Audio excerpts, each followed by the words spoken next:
Afternoon, मेरा नाम doctor Sonal है और आज की इस वीडियो में मैं आपको बताऊँगी कि क्लॉटिंग टाइम हम लैब में कैसे कैलकुलेट करते हैं।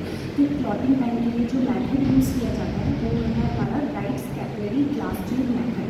तो Wright's capillary glass tube method में ये है हमारी कैपिलरी ग्लास ट्यूब। इसके अंदर हम सबसे पहले इस मेथड में सबसे पहले तो हम क्लिक करते हैं और जो क्लिक करते टाइम जो उसी को बोलते हैं ज़ीरो टाइम। और ज़ीरो टाइम क्लिक करने के बाद से लेकर जब तक हमारा फाइटिंग थ्रेड बनना स्टार्ट होता है इसी टाइम को बोला जाता है क्लॉटिंग टाइम। जो यूजुअली हमारा इस मेथड से जो क्लॉटिंग टाइम हम निकालते हैं वो है 3 to 8 मिनट्स का टाइम।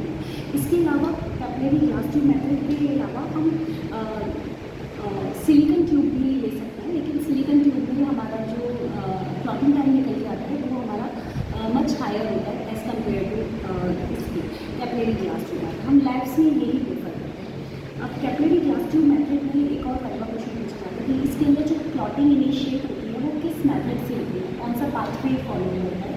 तो वो है हमारा इंट्रिंसिक पाथवे और इन वीवो आप कह सकते हैं कि इन वीवो या फिर हमारा इंट्रिंसिक पाथवे के थ्रू होता है। और ये जो कैपिलरी ग्लास ट्यूब होती है ये अंदर से नेगेटिवली इलेक्ट्रोनेगेटिवली चार्ज होती है और इंट्रिंसिक पाथवे स्टिमुलेट करती है, तब जाके क्लॉटिंग मैकेनिज्म होता है। अब इसका जो तरीका है सबसे पहले तो हम फिंगरप्रिंट करेंगे और फिर उसके बाद आप स्टॉप वॉच नहीं आप फिंगरप्रिंट करेंगे और फिर फिंगरप्रिंट करने के बाद आप सबसे पहले इस पोजीशन में कैपिलरी ग्लास ट्यूब होल्ड करेंगे और उसके बाद आप कैपिलरी एक्शन से ये ट्यूब ऑटोमेटिकली खुद ही भर जाएगी। कैपिलरी एक्शन से आपको इसको सक नहीं करना है, पीछे से सक नहीं करना है और तब फिल नहीं करना है, ये अपने आप भरेगी। आप इसको इसी तरीके से रखिएगा। इसके बाद जब ये मोर देन हाफ भर ले उसके बाद आपको 1 मिनट के लिए इसको दोनों आर्म्स के बीच में रखना है। क्वेश्चन पूछा जाता है कि हम ऐसा क्यों कर रहे हैं, तो हम इसको बॉडी टेम्परेचर पे लाने के लिए सो दैट हमारी क्लॉटिंग स्टिमुलेट हो सके। वो बॉडी टेम्परेचर मेंटेन कर रहे हैं हम 37 डिग्री सेंटीग्रेड के अराउंड। तो इस तरीके से हम इसको रखेंगे और आफ्टर 1 मिनट जब 1 मिनट हो जाए तो 1 मिनट बाद आप पहला ब्रेक करेंगे। कितना ब्रेक करना है, 1 सेंटीमीटर अराउंड।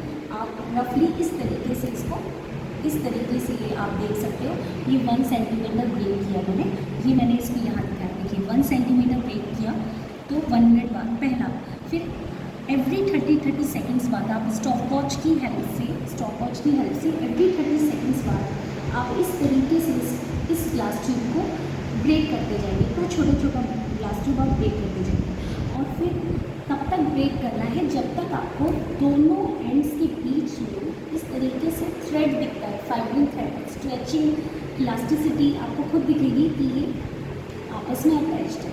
तब वहीं पर ये हमें एक्सपेरिमेंट स्टॉप करना है और फिर हमें जितने पीसेस हमने ये तोड़े हैं, हमने ब्रेक किए हैं, हम उन्हें काउंट करेंगे और इस तरीके से हम कैलकुलेट करेंगे। जैसे मैं एग्जाम्पल से आपको बताती हूँ कि 1 मिनट बाद पहला ब्रेक मैंने किया था अपना जब कैलकुलेट किया था क्लॉटिंग टाइम, फिर दूसरा, तीसरा और ये चौथा और ये पाँचवा, 4th और 5th के बीच में मुझे फाइब्रिंग थ्रेड्स मिले थे, फाइब्रिंग थ्रेड मिला था।